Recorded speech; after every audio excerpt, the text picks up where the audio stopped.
everybody. It's your girl Pam with 2200 Taps. Hey, so I have a really cool guest on today that, fun fact, my guest doesn't even know this. We were catching up and she didn't even know this. I have been looking at diving into dispatching. Big secret, let out the bag, right? So I've applied with a few agencies. I got no's on a couple and one's doing really good. I won't even talk about the no's. I think it was just whatever. So moving on. But because of this, I was like, man, I've got to take a test. I've got to take this, this test. It's just, everybody's got to do it when you're doing dispatch. And if you don't pass it, you don't even go to the next round.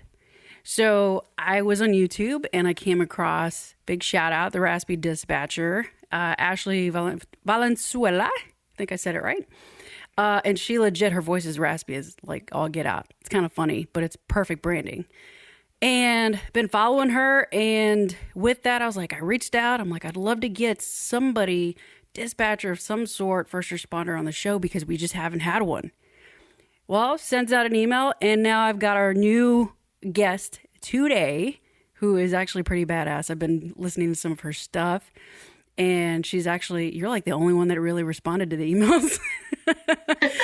So with that, I want to introduce to you Cassie Sexton, who is retired law enforcement. She's doing some big things. A lot of similarities with her, and I can't wait to dive in.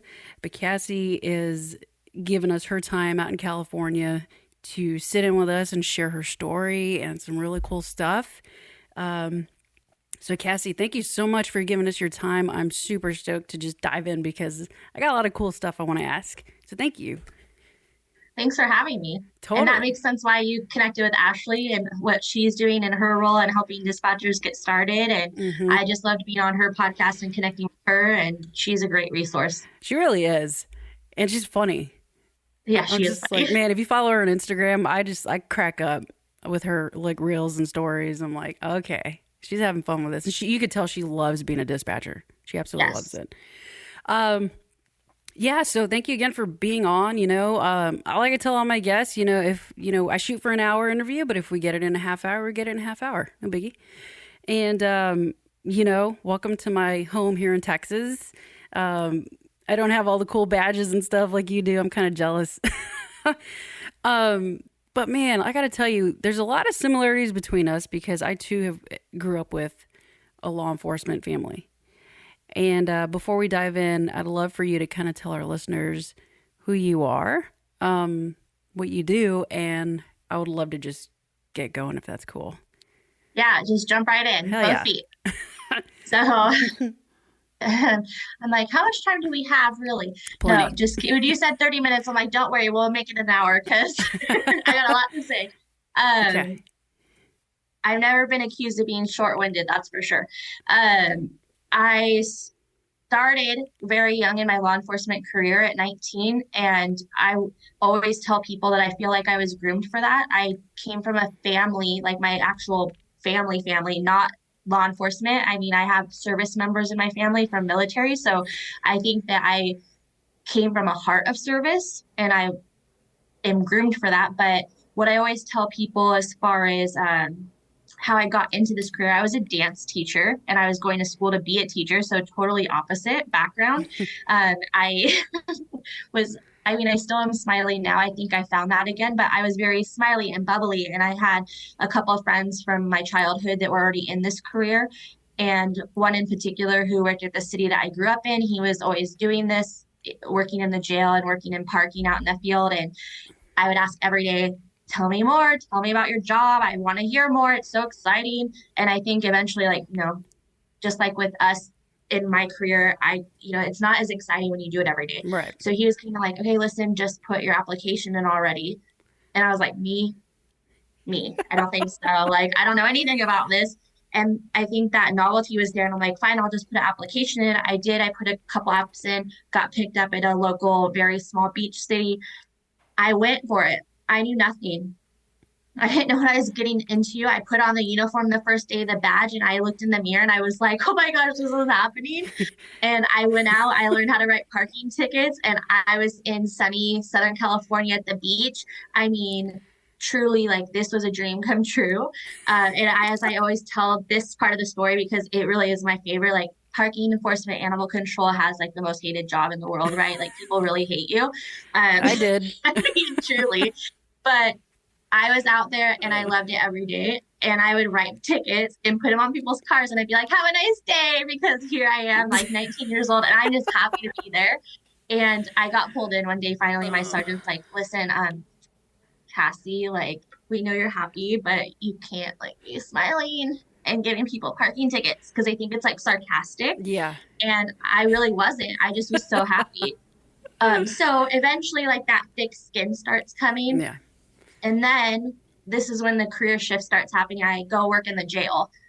And I'm like, definitely not the dance teacher anymore. I mean, I was still dancing on the side, but like, If they only knew. if they only knew, yeah, it was like time to really work and like get that thick skin and like get yelled at and things thrown at you and fights. And like, I mean, I still worked for a very nice city and like things were a little bit different. It wasn't like a prison or anything, but life started to happen. Yeah. And I worked for a city that would have one of the largest mass shootings in all of our area in the time that I worked there. And this is when trauma started happening. Now, what I always tell people is that I realized later in life that I was, again, groomed for this career because my family growing up lived in two modes. You were either angry or you were okay, and you never felt anything in between. Question real quick. I'm gonna like That's ask why I was some like, tell crazy me when to questions. pause, because otherwise I'll keep going No, forever. no, totally. And that's the thing. I was like, I really want this episode to be a little different than what I've heard.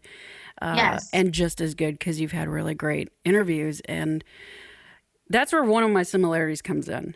I didn't know I had childhood trauma until recently. I never thought of it as trauma. I thought trauma was Right. like shooting, stabbings, this.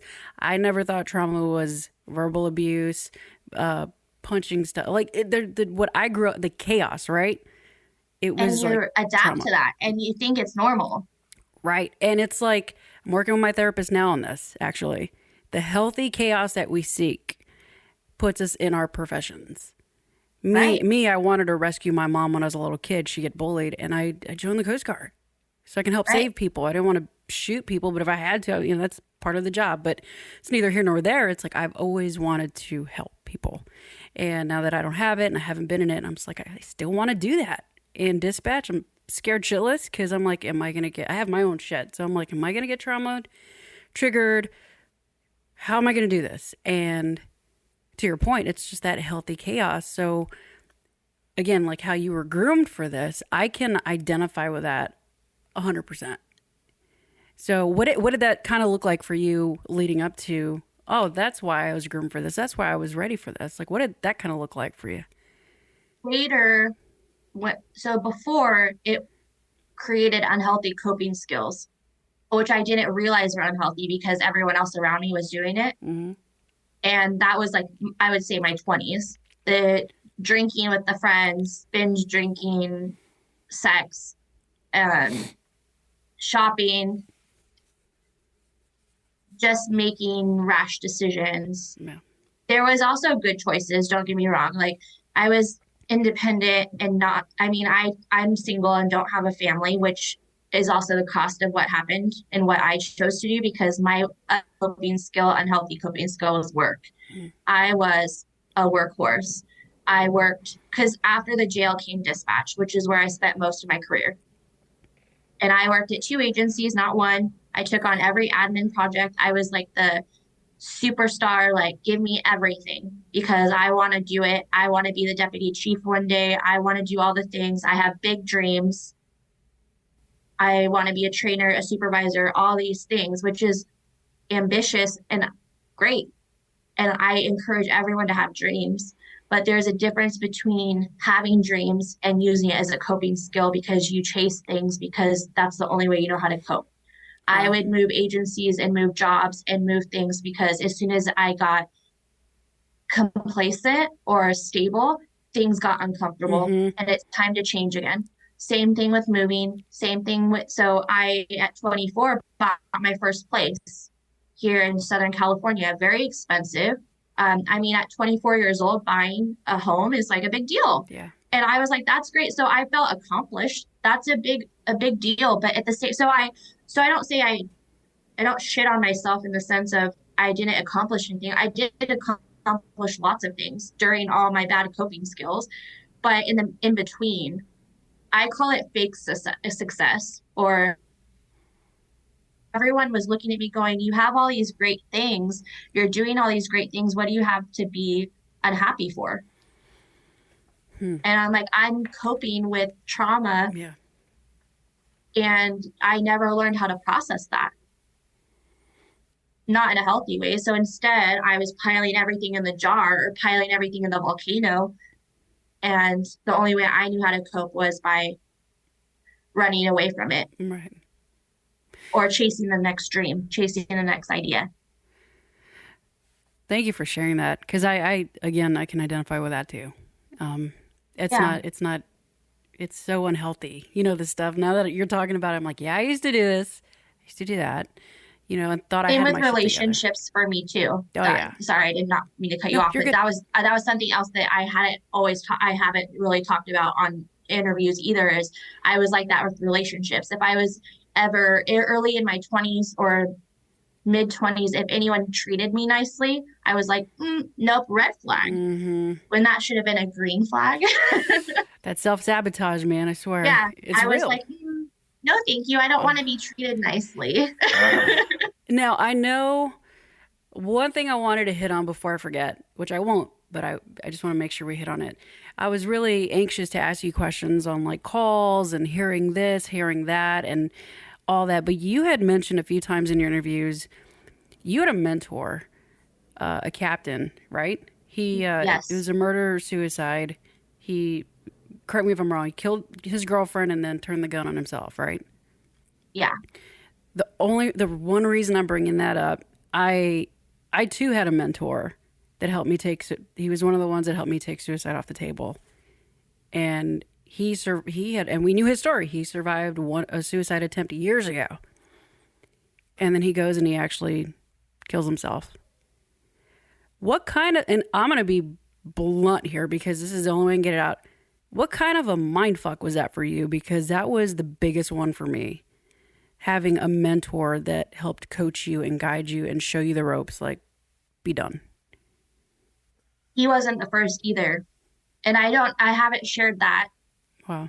on an interview. I haven't to my friends or in therapy and classes and stuff here and there. So every time I share my story, this is the unique part.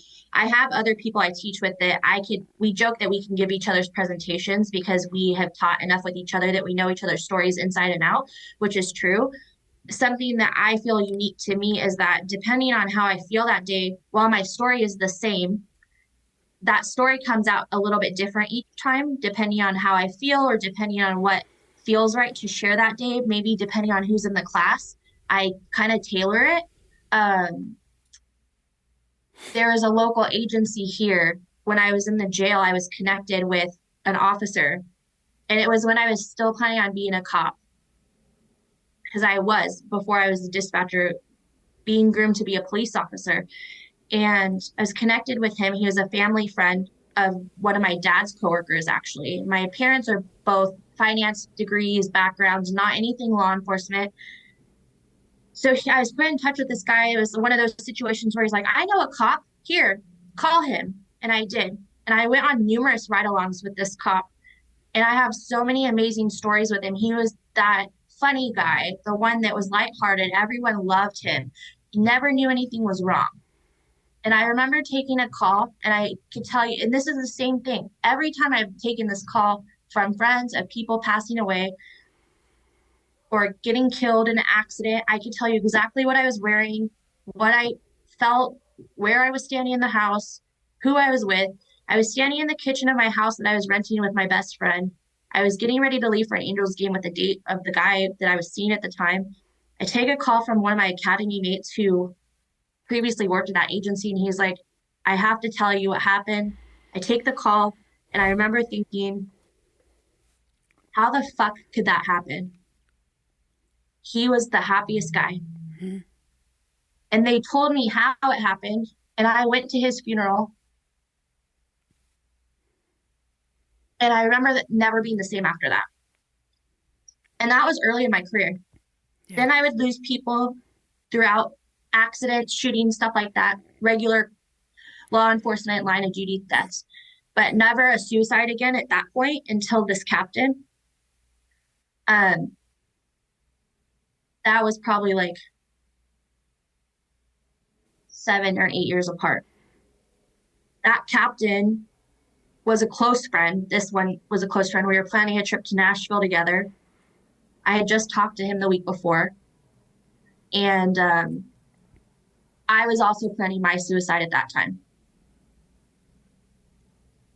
No one knew that. He didn't know that. I didn't know he was suicidal. He did it in the city because we are a tri-city where that happened. Mm. So he lived in the city next door to where he worked, but it was still the same dispatchers taking the call. All the same SWAT officers and agency, everyone responded to that call that knew him. It was hard on everyone. But I remember being at home. I was supposed to work that night. I called out sick. I remember the call going on.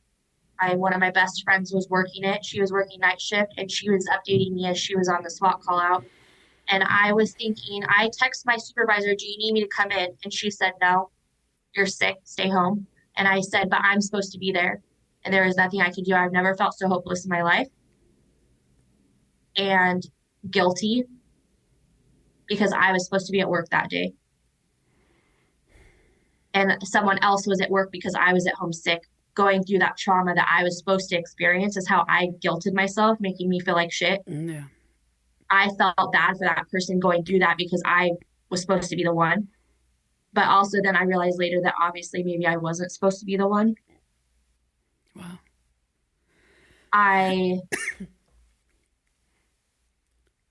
remember my best friend calling me, telling me it doesn't look good because that call was like a 16-hour call. Jesus. And they couldn't get in the house. It was a whole situation. And I stayed up all night just pacing and waiting and not sure. And I text him, please tell me that you didn't do this. Like, please tell me you're alive. Like something. And I'm sure I remember like hearing that other people did that too. It wasn't just me. I'm pretty sure all of us did. Yeah. And then I remember the after effects of like people making comments in the station. I remember yelling at one of my sergeants when he came into dispatch like a week later, making comments about him. And I said, get the fuck out. I don't care what you have to say about him. Some of us in here still care about him, even if he made that choice. Mm. That was the hardest part for me grieving him because people had their feelings and I was having a hard time because I was feeling all the range of emotions too. The anger, the frustration, the mind fuck, as you called it, was exactly that. I felt everything at once. I was angry, frustrated, confused. How could you do this to me? Yeah. We were planning a trip to Nashville. How come you didn't reach out? What's going, like, there were so many things. And then I thought about it too because I was so mad. Down the road, the way I coped with this was writing a letter. I had to do this a couple times. The first letter didn't heal all of it. When I went to treatment, I wrote a letter and I read it to a group. The first time I read it, I couldn't even get through it. The second time, I still cried. The third time, I cried a little less. It wasn't until I went to a retreat like a year later, I found that letter in my journal. I didn't even know I still had it. I read that to a fire and threw it in the fire. Hmm. And somehow that was very releasing for me. Yeah. I am not angry at him anymore. I think because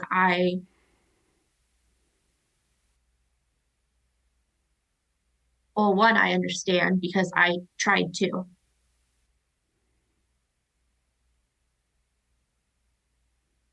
It's okay. But I chose to get help when he didn't. And that was, I think, what was so hard is that there were options, and I don't understand why. Because not every person, things are changing, but a lot of people feel that suicide is selfish. I've heard that a lot. And the thing that I try to change in our culture is that people don't realize that when you're in the moment trying to take your life, that you're not really thinking about yourself, you're thinking about everyone else. And for me personally, I was thinking about how I was a burden to everyone and that I was trying to take that away from everybody else. And that's how bad things got for me. I was sitting in my room on the floor thinking about how bad life had got for everyone else because I was so much of a burden to them. That my parents were driving me to appointments, that it was the holidays and all my partners were working my shifts for me instead of being at home with their family. That I hadn't been to work in 8 months, that things had gotten so bad that I couldn't even take care of myself. I had an empty condo that was brand new that I just bought and sold my old one, and it was being remodeled, and I couldn't even live in it. I was literally just withering away. And I had thought it would be so much easier if I wasn't here so people didn't have to babysit me anymore because my parents were so scared. They doled out my medicine like I was in a hospital because Mm. they were afraid I was going to take my life with my meds. So it would just be so much easier for everyone else if I wasn't here anymore. So ultimately, just the combination of losing your friends, colleagues, and calls. Because I know in the interviews, and it's true, because I did something similar to dispatch with search and rescue when people call in on the radio and we got to go, Yeah. right? Different, some similarities, but you get dispatch is one call after another. You can't come down from that. You can't process unless you allow yourself time to do that, right? Right. Was it a combination of everything that just sent you over the edge? Yeah. It was not dealing with childhood trauma, sexual trauma from when I was a child, then compounded as an adult, having additional sexual trauma, loss, after my captain died a month later, a month and a half later, we lost another officer in a car crash at the adjoining city. Um, I mean, it was just one thing after another, with other miscellaneous lighter traumas, as I would call it, little T's sprinkled in that just weren't processed, abuse, um, broken family. I didn't know my bio dad till I was 21, Hmm. and his family. I have siblings through him. And so, I mean, there's so much. It's an onion, a layered onion. Um, I was that person, like you mentioned, that I didn't know that I had a complicated childhood, as I called it, until I became an adult and someone Hmm. mentioned that wasn't normal Hmm. because I was this person. Everything's great. I'm great. And everything I've been through made me a strong person. Right. And it's not wrong. I am a strong person because of everything I've been through, but it's also okay to admit that I've been through difficult things and also learn how to process them. And that was the piece that was missing. It wasn't that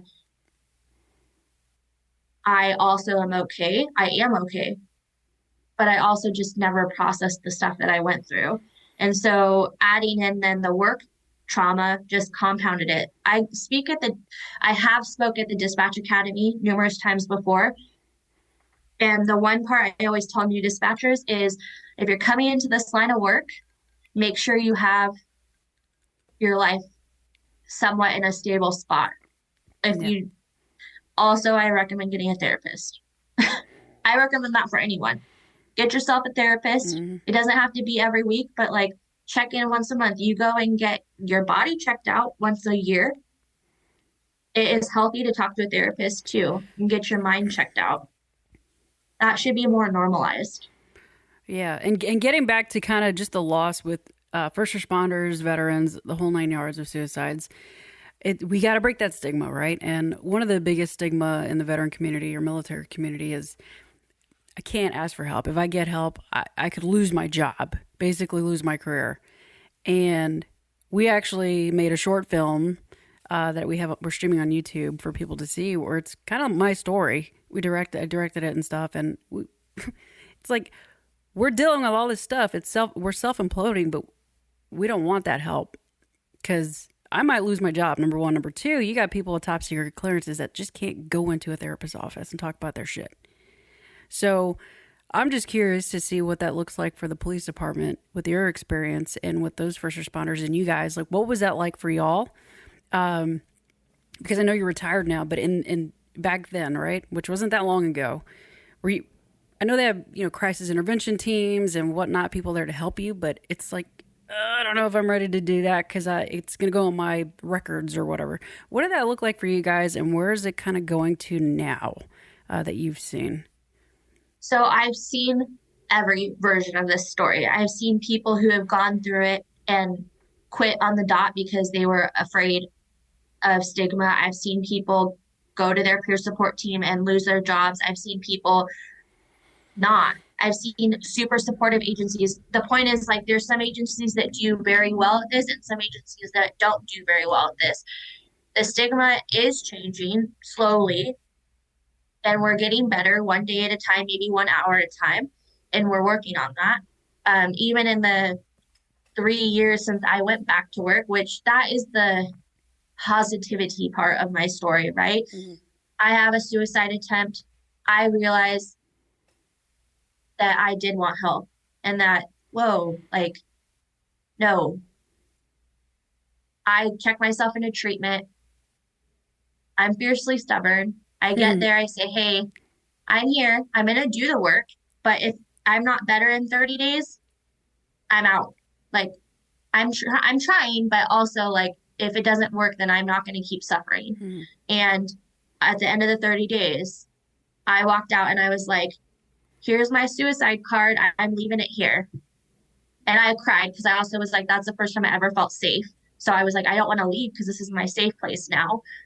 And as I say, like, inpatient treatment taught me what my emotions were. I came home and completed another 10 weeks at the local hospital, and they taught me how to feel my emotions and process. And then I continued on, and recovery is an everyday thing for me. And that sounds like a lot of work, and it is, but I'm going to tell you what, I'm 4 years going strong, sober and, like, emotionally sober, and it's worth it every goddamn day because I show up for myself and no one else, and I have to because my life's on the line. I'm not willing to get back to that place. And it's not for everyone else, it's for me because I want to be here and I have a life to live, which is something that I didn't really feel like I did before. Like, I actually have a reason to show up every day. And I made it back to work. There's so many different ways to go on and leave and, like, leave work. And I didn't trust my peer support team back then because of all the stigmas, and I didn't trust work. So I left on my own, did the FMLA and long-term, short-term disability because my agency paid into that and had that. So I was out on my own. I didn't do any of that support part from my job. I did it on my own. That was very, very hard. I came back to work. I did not feel supported. I had a very small handful of people that I trusted at my agency that supported me. I got back and I joined my peer support team. I was very vocal and, like, I am here to change the culture. And I lasted less than a year before I went part-time and about a year and a half before I left completely. I found this company I work for now right after I got out of treatment because I had a support group that happened to be hosted here that was not connected. And I was like, a first responder only treatment place? Where was this? Mm-hmm. Why didn't I know about this? Because when I called my HR, they were like, first responder resources? What's that? That's sad. And I'm like, what do you mean we don't have special stuff for us? We're special people, right? So then I'm like, I must have a big head because I'm like, we're not special? And so now I realize we are special and we do need to get special resources. Now I tell anyone that will listen. And then this is my job now. I go talk to agencies, HR, peer support teams, anyone that will listen really about this company. And I had watched for a while, first of all, because I'm a skeptic, like most first responders and military. I'm like, well, let me see. Are you guys really doing what you say you're doing? Because Yeah. I also say that this company is in the same city that I worked for, which is also even more sad. I couldn't believe that this was here in the city that I worked for. And they didn't know about it. No. And so I watched and waited, and I watched the people that went through, and they became my family and my support system, and they still are to this day. People that I've watched that are healthy and went back to work and went back to their families. And I said, well, obviously something's working here, and it is. So I called up one of the owners, and I'm like, what do I need to do to work here? Thinking that the only option, just like law enforcement, right? There's only two things you can do in law enforcement, a cop and a dispatcher. And then when I got into law enforcement, I realized there was a lot more to do than just be Mm-hmm. a cop and a dispatcher. There's so many things. Same thing here. He's like, well, I have a job for you right now. And I'm like, you mean I could get paid to be doing what I've been doing for you for 6 months? Hey, do they have remote jobs? Because Yeah, that's what I'm doing. just saying. I mean, I live here, but yes, we have people in every state that does what we do. So Yo, we have to talk after we're done here.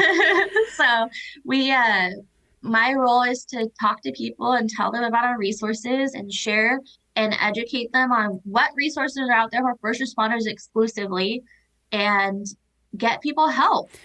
And I realize I'm more passionate about that than dispatching. And I love that. I get asked more often than not, do I miss it? That's like the number one question I get asked these days.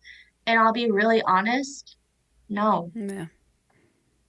I mean, I miss some of the people that I worked with, but the ones that have been important in my life have stayed in touch and I see. Mm.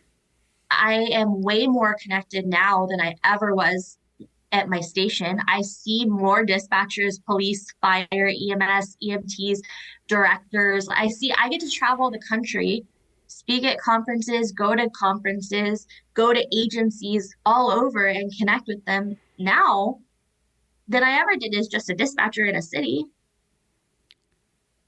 It's so much bigger now than it was. Like this is so much more important and valuable.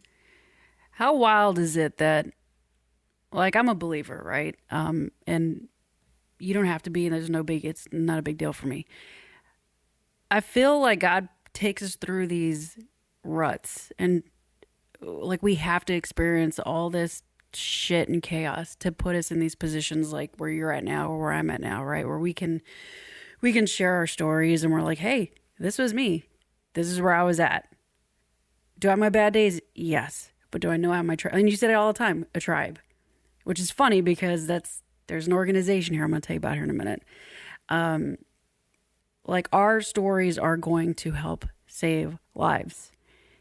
And you coming on this platform and gracing us with your story and your presence alone is going to help impact so many. And I want to thank you because right in this moment, I feel like I just need to thank you for that because that's not an easy thing to do. It's the bravest thing anybody could do is share their story, the good, the bad, the ugly, the nasty, and be like, but you know what? I'm still standing.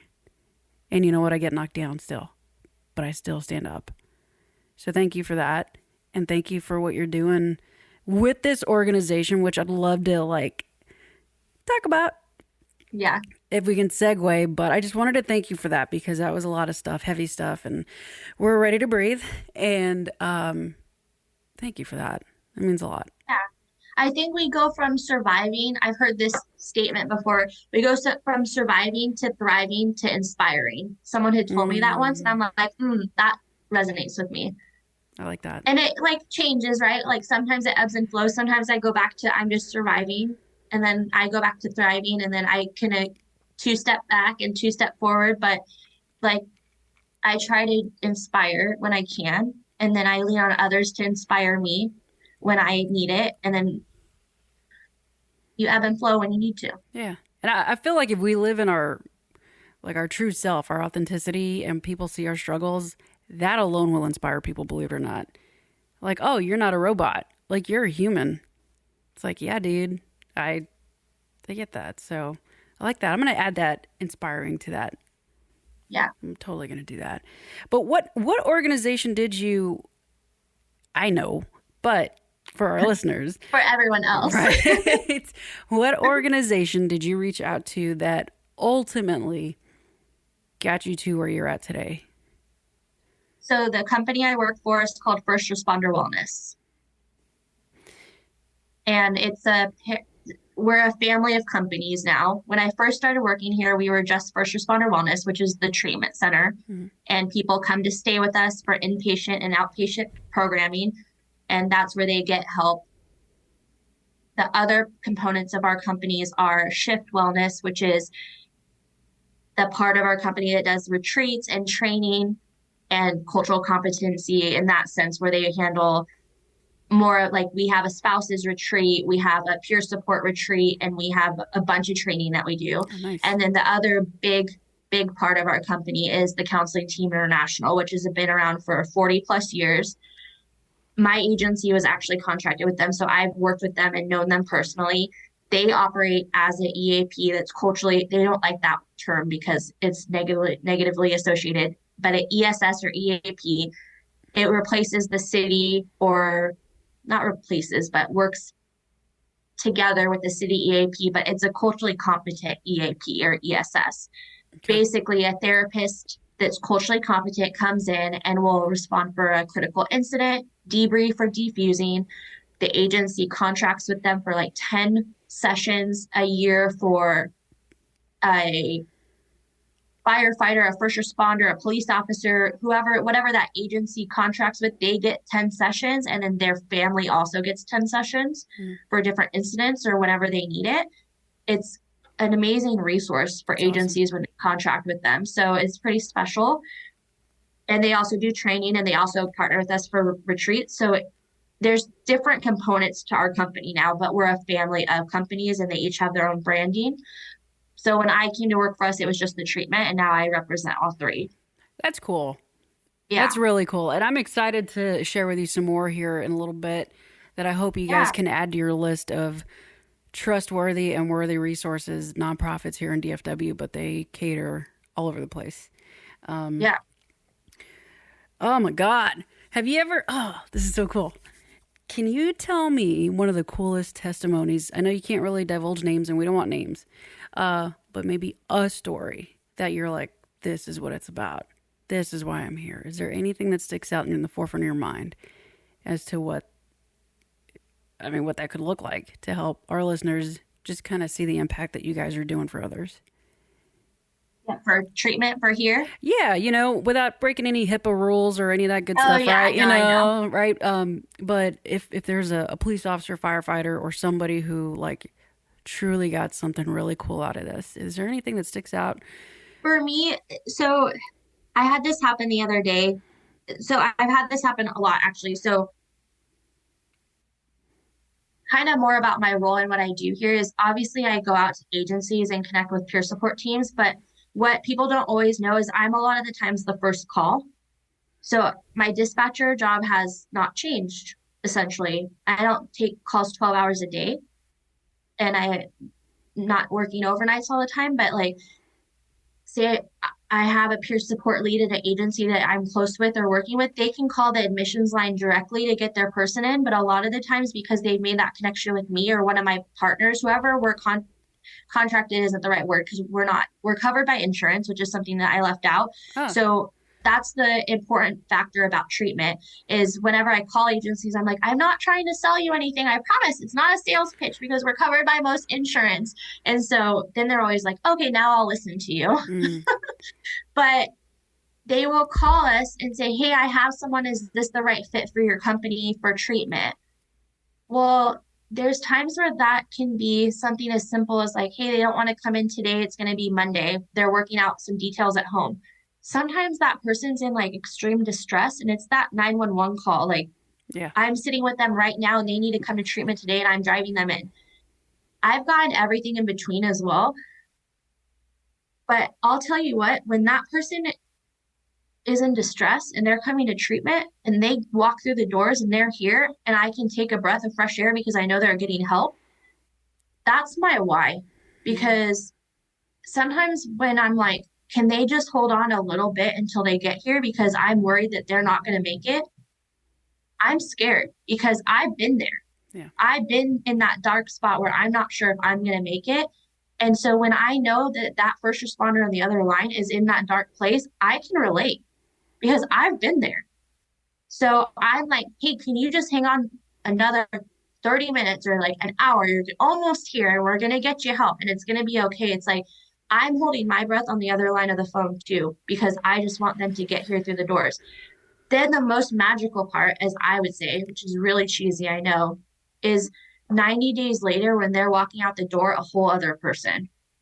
That's not cheesy. And they're not even the same person as they were when they walked in. You don't even recognize them anymore. That is the transformation, and that's the why for me. And I mean, that's what made me leave dispatching because I thought to myself, how many times have I answered the phone on the other end of the line and I don't know who the hell I'm helping? I never see anyone. And I don't want to say it's a thankless job because we all hear that all the time, blah, blah, blah. We don't get thanks. We're officers sniping us on the radio or on the messages or whatever. And it's all fun and games. But there's something different about being there. And I don't always get to see all the patients or whatever, but the ones that I connect with and I do see and I get to see them go home at the end of the day and they're like a whole different person. That's why. And that's not my whole job. I love going to the conferences and being face to face, and I like to be the face of the company and whatever, because I like to be social butterfly. But my real why is the person who gets here to treatment and the person that I heard crying on the other end of the line and reminded me of my own self and made me super emotional. That happened the other day. And I was like, thank God you got here. So how do you recover from stuff like that? Because that, I mean, I would imagine there's some triggering moments. How do you pull yourself out of that? Self-care, calling my own therapist, to be honest. I still do that. I have like a whole self-care list. I teach a class on burnout to dispatchers actually. And I told them the other day, I'm like, you can do everything right and still feel burnout, which I do, honestly. I still have days where I'm like, God, I did everything on the list today and I'm still feeling like shit. And so that just means like, hey, I need to take a step back and like recharge. And I did that this weekend. I like took a step back and had to recharge the batteries and like sleep a little bit extra, give myself some grace, get that extra iced coffee. I call it my emotional support iced coffee. And like, you know, I had to like do extra for myself because my normal list of self-care wasn't working. Yeah. And that was something I never used to recognize. I would burn myself down into, it's called human giver syndrome. It's a burnout book. That's a thing? Yes. I don't have it on my bookshelf here, but I have it on my, there's a burnout book. I'll send you it after we get off this. It's by Emily Nagoski and her Amelia Nagoski. They're a PhD. They're sisters who write this book. It's Burnout and Surviving the Stress Cycle. It was a book that I had come across on a Brene Brown podcast, I believe. And I was like, what is this? I have to listen or read. I listen to books and read them a lot. And then I got the books. I need to highlight the shit out of it. Cause I'm like, this is something for me. Right. Yeah. And one of the things that stuck in my brain was human giver syndrome. And I'm like, this sounds like a label for me, which it was, because it was the type of people who, it's a syndrome of people who basically shame themselves into the fact that I can't give any self-care to myself because I'm not worth it. I'm going to drown myself in the pool holding someone else up. That's me. I'll sacrifice myself before I would ever give myself anything. I call myself in recovery of human giver syndrome. I was the person who would lose sleep to help someone else. I'll stand in the pool in the deep end holding someone else up afloat because I needed to help them. I will do anything for anyone else, but myself, fuck no. Because you don't matter. Yeah. I get that. I had to find that. I get that. Oh my God, I get that. Oh. I had to figure out that. And that was a hard boundary to set. Once I started, and I'll tell you, certain people in my lives, once I started setting that boundary and being like, no, sorry. Nope, sleep matters more. Nope, this matters more. No, I'm not just coming whenever you beckon me or call. or no, I'm not doing that. Mm. It changed a lot of things. Man, see, my bio dad told you there's some similarities. That's Um, what I call mine too. yeah, my sperm donor actually, he literally taught me that I didn't matter, and I bought into that lie, and that was something I really had to work on in my training to help myself. And all these lies and tapes that you tell yourselves, right? And I'm just like, so when you said that, I'm like, oh my God, do I get that? And when I don't matter, I'm a mess. And I got to remember that little girl on the inside, that my little mini me, right, that we learn about. They do matter. And it's up to us to protect them and their hearts. And it's a metaphor, guys. But still, if you can envision your little innocent self before life happened to them, those little kids matter. Those hearts matter. And you know what? Speaking of that, I'll tell you a secret too. This is a freebie, everybody. Yay! On the days that I feel burned out the most, or on those days like that I need to recharge because I just had one of those ones that really knocked me off balance, little inner child me, tapping into that is what I usually do for self-care. I pick up a coloring book, Hmm. I'll play some video games, I'll go to Disneyland. And I know that's not easy for everyone because everyone's not from here, but like I'll go outside and swing on the swing set at the park or something like lighthearted. I'll throw on my favorite Disney movies. Like I will draw or do something like a little bit more like childish, so to Yeah. speak. Tap into the things that little me likes because that recharges, fuels my soul a little bit differently than what normal me likes. I get that. I totally get that. And it's true. Like if I have a hard day and I'm like, I think we're gonna get some ice cream. Or I'm Yep, gonna get some pizza. Or we're gonna color in a coloring book because I have one. Or yep. something that my little girl would want to do. We're gonna do that. We're gonna nurture that little person, that little spirit that is hurting and just wants to play and have fun. You know? That's something that enough people don't, or people don't talk about enough because so we at work at the dispatch center there was like a group of us that always had like coloring books in our lockers and stuff like that, and people always joke, they're like, oh, the Disney girls and whatever, and I'm Jeez. like, yeah, it is that, but it's so much more than that. It's like our job is very stressful and high strung a lot of the times that sometimes I just need something that like decompresses. And once I started like actually doing therapy and like learning about that, I'm like, no wonder I like to do that. No wonder I like to decompress and play Mario Kart or like, Sonic the Hedgehog and stuff like that, or silliness, because like that taps into my inner child and like lightheartedness. Mhm. So I mean, it's not for everyone. And as I say, I like to throw the book at people or throw a lot of different things. Like I hear people say they don't like meditation or I can't meditate because I have 80,000 tabs open in my brain. Hey, that was me too. I used to complain about that all the time, but I meditate every goddamn day now, and that works for me. But it doesn't work for everyone else. I know a lot of people who like yoga. I don't like yoga, but I like meditation. Yeah. You gotta find what So works for you. you have to find whatever self-care works for you. And the other thing I always tell people, you got to schedule it because if you don't Yeah. schedule it, it ain't gonna happen. Yeah. Like I'm very like working out is my other therapy and every like Monday, Wednesday, Friday and stretch on Tuesday, Thursdays, and I'm very Right. like and when I don't, I'm a hot mess. So, yeah, you just got to find what works with you. Healthy boundaries, healthy outlets, you know. I said I like to get ice cream and pizza, but I don't go to food. Like that's not a bad thing for me. That's actually a treat for me. Yeah. Because I do all this other stuff. So I'm glad we talked about that because I think everybody, if they could just remember that little boy and girl that they were before life started happening, people would be a little bit more gentler. I'll just tell you that. They wouldn't be as pissed off and angry at the world.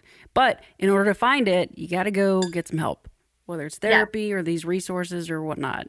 You know.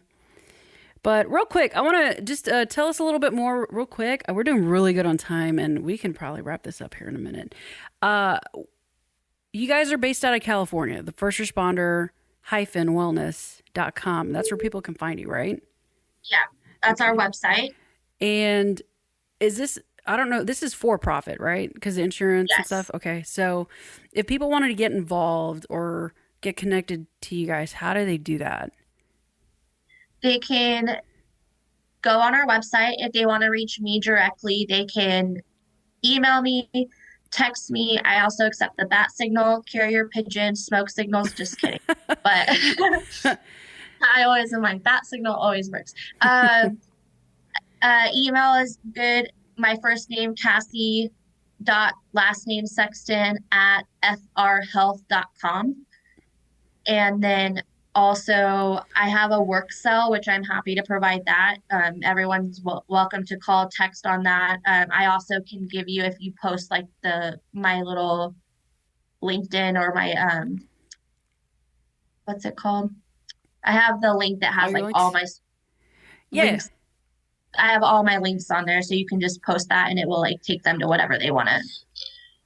Basically, my bat signal. Yeah, we'll do that. I'll put all the links down below in the comment section. This video will be on YouTube. And then, of course, anything on audio in the description of the episode, guys. All her information will be in there. So we'll get everything to And you it like guys. that link posts all of our links on there too, like the first responder wellness, the counseling team, and shift wellness. And then if you guys have questions about our company, you can just reach out to me directly, and I'd be happy to point you in the right direction for resources or whatnot. Whoever wants to talk more about it. Cool. Cool. Well, you have been a blessing. We'll jump off. And if you have a little bit more time, I'm going to tell you about some resources out here in Texas, especially the DFW Metroplex that are incredible. Yes, please. And I think it's really going to be special. And I can't wait to meet you in person next year. You said you're coming out this way. So that's going to be cool. And maybe we can get Ashley on at some point and have like a 3-way call or something so you guys can hear her raspy voice. Hang on. Hang on. Hang on. Hold that thought. Because maintenance is knocking on my door, guys. Yeah. Anyways, hang on. We're going to sign off real quick. Let me answer the door. This is so random. Don't hang up with me, Cassie. Let me answer the door. But guys, I got to let you go. Maintenance is pounding on my door, and they're here to unclog my drains. And not in that way, but they're here to unclog the bathroom and the sink drains. So until next time, I'll see you guys. Peace out. Cassie, hang with me, okay? All right, sweet.